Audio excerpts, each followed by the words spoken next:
নমস্কার বন্ধুরা, আমি পপিন। আমার রান্নাঘরে আপনাদের সবাইকে স্বাগত। ইঁচড়কে বেশ জমিয়ে রান্না করলে ইঁচড় খেতে বেশ মাংসর মতন হয়, তাই তো ইঁচড়কে গাছপাঠা বলা হয়। আশা করছি আমার আজকের ইঁচড় কষার রেসিপিটা আপনাদের বেশ ভালো লাগবে। আমার চ্যানেলে যদি নতুন কোনো বন্ধু হয়ে থাকেন, আমার চ্যানেলটাকে সাবস্ক্রাইব করে পাশে বেল নোটিফিকেশনটা প্রেস করে দেবেন। তাহলে আমি যখনই কোনো নতুন রেসিপি আপনাদের সাথে শেয়ার করব, সবার প্রথমেই নোটিফিকেশনটা আপনাদের কাছে পৌঁছে যাবে।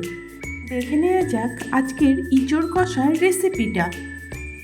আমি এখানে 500 গ্রাম মতন ইঁচড় নিয়েছি। ইঁচড়গুলোকে মিডিয়াম সাইজে ডুমো করে কেটে নিয়েছি।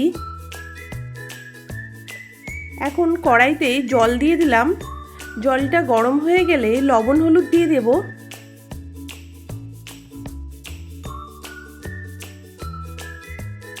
এখন কেটে রাখা ইঁচড়গুলোকে গরম জলের মধ্যে দিয়ে দিচ্ছি। ইঁচড়টাকে সিদ্ধ করে নেব। খুব বেশি সিদ্ধ হয়ে গেলে ইঁচড়টা কিন্তু ভালো লাগবে না। এখন ঢাকা দিয়ে দিচ্ছি। ঢাকা দিয়ে ইঁচড়টাকে সিদ্ধ করে নেব। কিছুক্ষণ পরে ঢাকনাটা সরিয়ে নিচ্ছি। ইঁচড়টা খুব বেশি সিদ্ধ হয়ে গেলে ভালো লাগবে না, কারণ ইঁচড়টাকে পরে আমরা রান্না করব। ইঁচড়টা সিদ্ধ হয়ে গেছে। এখন তুলে আমি একটা আলাদা পাত্রের মধ্যে রেখে দিচ্ছি। এখন কড়াইতে সর্ষের তেল দিয়ে দিলাম। তেলটা খুব ভালো করে গরম হয়ে গেলে সিদ্ধ করা ইঁচড়গুলোকে তেলের মধ্যে দিয়ে দিলাম। দিয়ে দিচ্ছি দুটো মিডিয়াম সাইজের আলু। আলুগুলোকে আমি ডুমো করে কেটে নিয়েছি। লবণ দিয়ে দিলাম, হলুদ দিয়ে দিলাম। লবণ হলুদ দিয়ে ইঁচড় আলুটাকে খুব ভালো করে ভেজে নিতে হবে।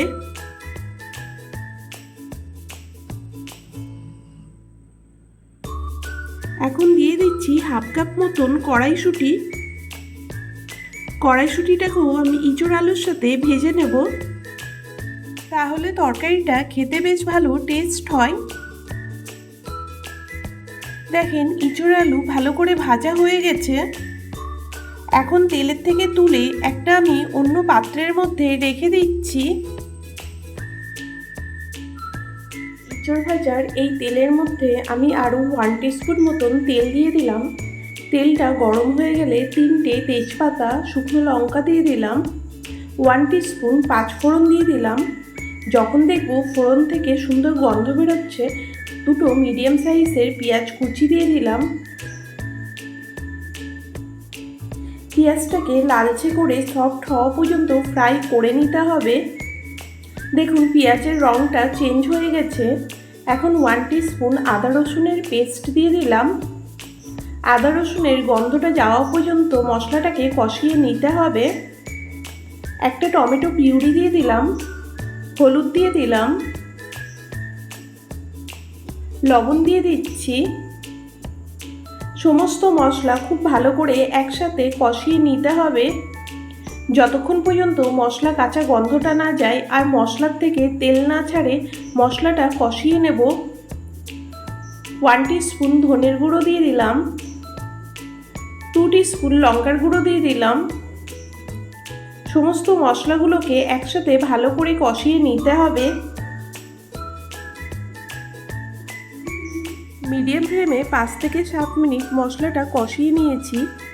মশলার কালারটা চেঞ্জ হয়ে গেছে, মশলার থেকে তেলও ছেড়ে দিয়েছে। এখন আমি মশলার মধ্যে ভেজে রাখা ইঁচড় আলুটা দিয়ে দিলাম। মশলার সাথে ইঁচড়টাকে কষিয়ে নেব। ইঁচড়টা খুব ভালো করে কষিয়ে নিতে হবে। কষানোর উপরেই রান্নাটার টেস্ট ডিপেন্ড করে। খুব ভালো করে কষিয়ে নিতে হবে। ইঁচড় আলুটা কষানো হয়ে গেছে। এখন আমি 2 কাপ মতন উষ্ণ গরম জল দিয়ে দিলাম।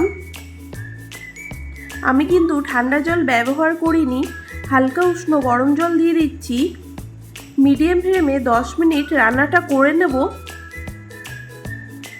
চেক করে নেবেন ইঁচড় আলুটা সিদ্ধ হয়েছে কি না। রান্নাটা অলমোস্ট রেডি। এখন আমি দিয়ে দিলাম শাহি গরম মশলা। সমস্ত কিছু খুব ভালো করে মিশিয়ে নিচ্ছি। তৈরি হয়ে গেল আমাদের মাংসর মতন ইঁচড় কষা। এখন আমি গ্যাসের ফ্লেমটাকে বন্ধ করে দিলাম। এই রেসিপিটা এই রকমভাবে বাড়িতে অবশ্যই তৈরি করে দেখবেন। কেমন লাগলো আমাকে অবশ্যই কমেন্ট করে জানাতে ভুলবেন না কিন্তু। ভিডিওটি ভালো লাগলে লাইক শেয়ার কমেন্ট করতে ভুলবেন না কিন্তু। আজকে এই পর্যন্ত, আবারও হাজির হয়ে যাব নতুন কোনো রেসিপি নিয়ে। ভালো থাকবেন, সুস্থ থাকবেন, ধন্যবাদ।